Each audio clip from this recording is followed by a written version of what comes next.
Again, 2 hours from now, the president will meet with conservatives to start talking about it. Whose invitation to the GOP healthcare meeting was lost in the mail or never even sent?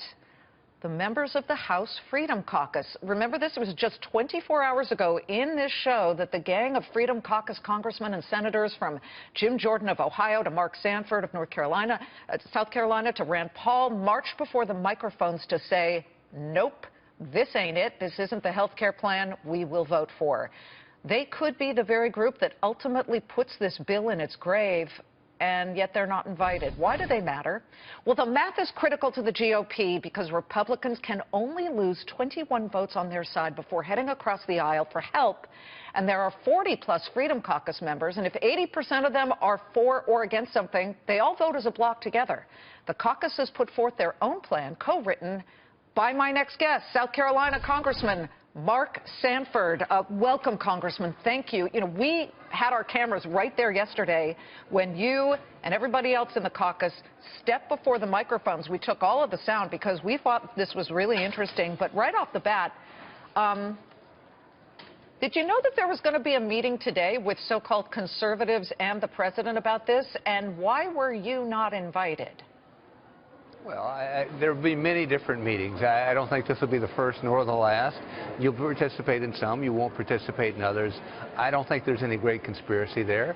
What we have is what I laid out in that press conference, which was an opening bid. And I think in Donald Trump's world, the last thing he would do would be to accept an opening bid. He wants to negotiate. He wants to say, hey, could we get a little bit more? And I think that's what conservatives are saying right now, that there's a good bill, but we can add to it a number of things in terms of free market principles. You sound very calm and magnanimous, but I'm telling you, a lot of people don't see it that way. They see you as a potential to be on a collision course with President Trump if you don't get your way. What is your way? What is the one thing you absolutely need to see in this plan that you and Senator Rand Paul have put together in your own plan?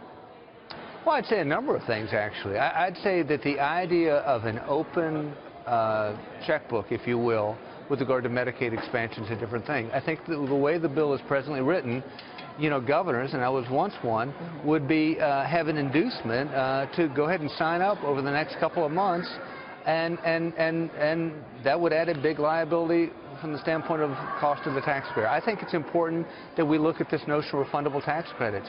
That represents a new entitlement. And, you know, it was Reagan that said the closest thing to eternal life is a government program. The closest thing to eternal life in government programs is an entitlement. They're really hard to stop. Once they get started, they don't stop. And so I think that there are a number of things that, again, deserve further refinement. Listen, you guys are good at the Freedom Caucus of figuring out what is too costly. The CBO hasn't even scored this thing yet. Does it disturb you that they're marking it up before knowing, A, how many people will lose insurance, and B, how much it will cost?